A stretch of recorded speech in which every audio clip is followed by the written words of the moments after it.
Good morning, everyone. Thank you for being here. We're looking forward to being back here for another productive week before we break for Thanksgiving. So happy Thanksgiving to everyone on the front end. House Republicans are continuing our preparations for the 119th Congress so we can hit the ground running and leverage our unified Republican leadership in the White House, House, and Senate to deliver for the American people in meaningful ways. We're also staying busy during this lame duck period, advancing important legislation, including two critical bills that I'll briefly highlight here. My friend and colleague on the Ways and Means Committee, Claudia Tenney from New York, she is pushing the Stop the Terror Financing and Tax Penalty on American Hostages Act, and we'll put that on the floor this week. This is a common sense piece of legislation that will prevent the IRS from charging late fees and penalties on American citizens who are wrongfully detained or held hostage abroad. Again, a common sense piece of legislation. This bill also revokes the tax-exempt status of American nonprofits that provide financial or material support to terrorist groups like Hamas. This bill addresses critical gaps in our tax laws to hold organizations and support terrorism accountable and provide relief for hostages who are just trying to get home and reunite with their families. Second bill we're also bringing to the floor, Congressman Russ Fulcher's Committing Leases for Energy Access Now Act, the CLEAN Act, which will require the Department of Interior to increase the frequency of geothermal lease sales from every 2 years to every year, hold replacement sales if necessary, and create decision deadlines for permit applications for better transparency and communication. We know that diverse and reliable energy sources are critical to our national security and American energy dominance, and geothermal energy provides clean baseload power that utilizes the resources that we have here in the United States. Again, two common sense pieces of legislation that I'm sure you all are chomping at the bit to talk about extensively today in this press conference. Looking forward to supporting both these measures, and I will now turn the time over to our whip, Mr. Tom Emmer. Thank you, Blake. 18 minutes. This is how long Laken Riley fought for her life until she was ultimately murdered because of Joe Biden and Kamala Harris and the Democrats' open border agenda. Police found Laken with her skull bashed in by a rock and her body exposed. Yesterday, we learned that Democrats' failed policies resulted in Laken's alleged killer receiving a taxpayer-funded flight from New York City to Georgia. This is a slap in the face to the entire Riley family, a slap in the face to every law-abiding, tax-paying American citizen. And it confirms what we've known all along. Laken Riley's murder was entirely preventable, and the Biden-Harris administration is responsible. Unfortunately, her story is not an isolated one. There's 12-year-old Jocelyn Nungary. There's 37-year-old Rachel Morin, and these are just the cases we know about. All of these young women were brutally murdered because the White House prioritized illegal immigrants over their safety. Thankfully, on November 5th, voters said enough is enough. They elected a Republican president, a Republican House, and a Republican Senate with a mandate to get this crisis under control and end the Democrats' open borders insanity once and for all. And that's exactly what we're going to do. With President Trump leading the way, our Republican trifecta is ready to hit the ground running on day one to secure our borders and ensure criminal illegal aliens are removed from our communities. January 20th cannot come fast enough. And now our Majority Leader, Steve Scalise. Thank you, Whip. Blake laid out the bills that we're bringing to the floor again this week. Yesterday, we passed a really important bill for our nation's veterans by Juan Ciscomani, named after Elizabeth Dole. It was good to get that bill passed overwhelmingly out of the House, now over to the Senate. Going to talk a little bit about the planning that we're doing for January. You know, we just got an overwhelming mandate from the voters of this country to, number one, reject the far-left policies that we've seen from the Biden-Harris administration the last 4 years, but especially to put the country on a different path. And we laid out during the campaign what that path would be, but we're now planning for the policies that we would put in place as a Republican majority with a Republican Senate and the White House and under President Trump to get our country back on track. To focus on lowering costs for family at the grocery store, at the gas pump, their energy bills, to secure America's border. So once again, I assembled all the committee chairs last week to go through what we will be doing in budget reconciliation starting in January. This is going to be a busy process next year. We laid out a very aggressive first 100-day agenda, addressing the things that would get our country moving again, that would focus on lowering costs and getting our economy moving, making sure there is no tax hike next year. You know, if Congress takes no action, the Tax Cuts and Jobs Act under President Trump, many of those provisions from 2017 would expire, leading to a large tax hike on families. We are going to work to prevent that from happening. So ultimately, if you look at what we're focused on right now, is being ready day one, starting in January, when we get not only that mandate, but that opportunity to get this country back on track with unified government in Washington to start addressing the problems that were created by President Biden and Vice President Harris. We are ready for that moment. We're already making plans, working with President Trump to get our country moving again quickly so that families can finally get relief, the relief that they not only deserve, but the relief that they voted for just a few weeks ago. And so leading that charge while he's not hanging out with Kid Rock at UFC fights and Jelly Roll is our Speaker of the House, Mike Johnson. Thanks a lot. Good morning to everybody. Glad to see such a full crowd. Every seat taken, almost standing room only in here. It is almost like a UFC fight in Madison Square Garden, almost as fun.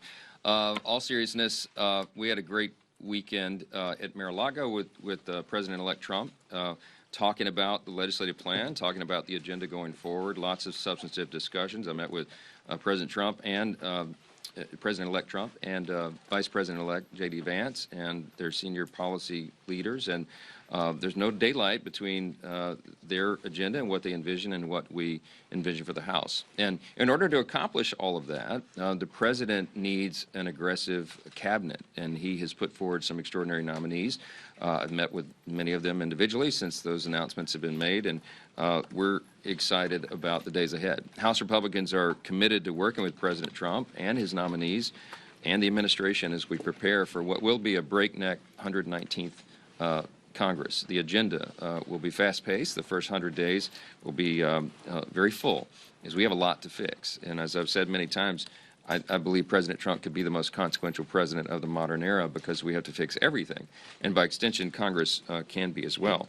And the incoming administration is going to be filled with great men and women, and we trust and hope that Senate Republicans will, and the whole Senate, will perform their constitutional responsibility to advise and consent on President Trump's nominees, and to do that in a speedy, expeditious manner. And as I said, we've been working with the Senate as well on this big plan we have to hit the ground running in January. We laid out this morning for the House Republicans what Leader Scalise was referring to, and that is kind of the overarching points, the overarching pieces of the reconciliation package. And in quick summary, we want to grow our economy and defeat inflation. We want to restore the border. We want to restore America's energy dominance, provide educational freedom, and dismantle the deep state. There are lots of course, details on each of those categories, but we're working all that out together in a bicameral fashion with Senate Republicans, House Republicans working together, and of course, coordinating with the new Trump administration. In the meantime, we have some items we have to go through for the remainder of this year, as you all know. We have a disaster relief package that's been presented by the Biden administration, their request. And even before, I want to point out, even before Hurricanes Milton and Helene hit shore, House Republicans ensured that appropriate emergency funds would be provided to FEMA, as we did in that last funding package, as you know. And now that we're back in session, we're going to continue to provide for the American people with the resources that are desperately needed. So I saw firsthand. I went to the sites of the devastation. I went to Florida, where Helene made landfall, and looked at the devastation there, all the way inland, even to the agricultural areas. And then I spent a lot of time in western North Carolina, where it looks like a bomb went off in most of those areas there. So these communities can be rebuilt responsibly, and Congress has a role to play. We'll be looking at all that. On the floor this week, you heard a quick summary about some of these steps we're taking towards beginning to restore America's energy dominance. And tomorrow we'll pass the Clean Act to increase our domestic power production and strengthen America's energy security. We're going to pursue an all-of-the-above energy policy, and geothermal is a big part of that. It's just beneath our feet, and in the Mountain West states, This is a big thing. We're not going to waste it like the Biden administration did. We're going to use all the precious resources that we've been blessed as a nation to have. We'll also vote on the Stop Terror Financing and Tax Penalties on American Hostages Act this week. Common sense legislation, as you heard. It prevents the IRS from charging late fees on Americans who are held hostage or wrongfully detained abroad. This is an obvious thing that everybody should be in support of. We're going to make sure that we follow common sense legislation and these principles along the way, and House Republicans will fix that error this week and many, many errors in the days to come. So we're excited about that.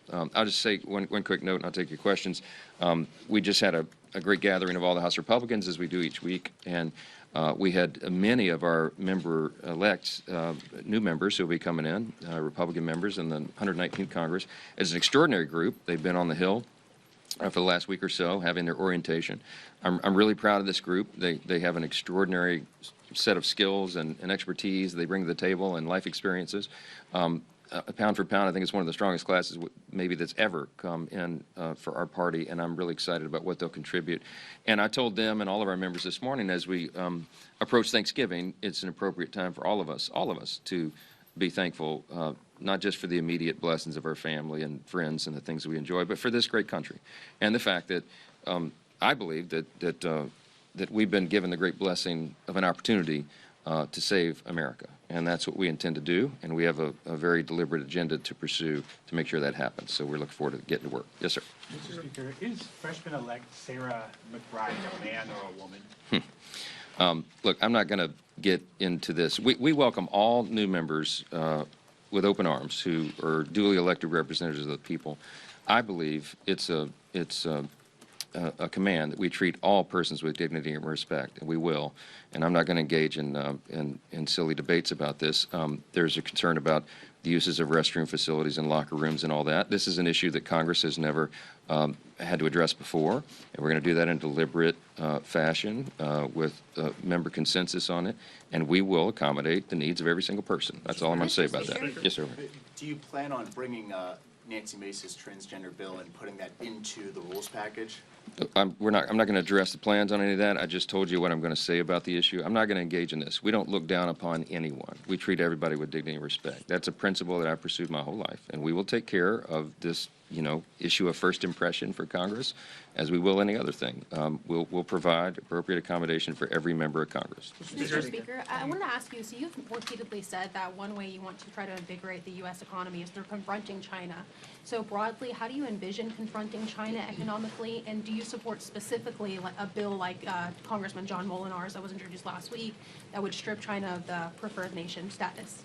Yeah, look, I think we have to be very aggressive on China, and I won't address specific measures, but we had a select committee on the Chinese Communist Party and the extraordinary threat that they are, not just to America, but to freedom around the world. I think it's a very, very serious issue. I mean, next to the national debt, I think it's our greatest threat to national security, and we have to address it appropriately. I expect that President Trump will be very aggressive on that matter. You've heard him talk about it for quite some time, and in fact, he started talking about that in 2015 before anyone else ever really was paying attention to it and recognizing the menace that China has become. So, look, you're going to have a very aggressive approach to this in the new Congress. Republicans are very serious about this, very sober-minded.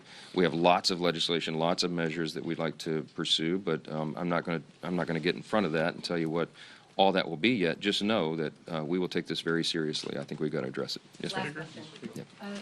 You left the doors open for recess appointments, but you said, I hope that the Senate is going to do a job.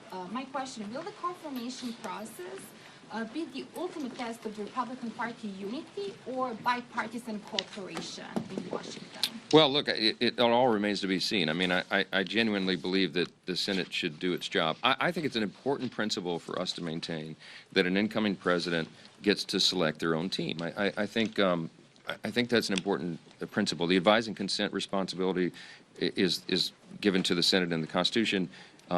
They need to take that seriously, and they will. They'll properly vet nominees, and that process will play out. But Look, I'll just say this about a number of the nominees that have been appointed. I think President Trump is looking for persons who will shake up the status quo. And we got a mandate in this election cycle to do that. The status quo is not working for the American people. And so these are persons who will go in and bring real reform, a significant reform to the agencies that they lead. If you poll the American people, they will agree that that is an appropriate objective. And so I think that the Senate should do its job and, sure, take a look, do a deep dive, vet these persons, but move them along for confirmation so that the president has the team in place to do what the American people have elected him to do. And we're going to support that effort. So thank you. Appreciate it. Have a happy Thanksgiving.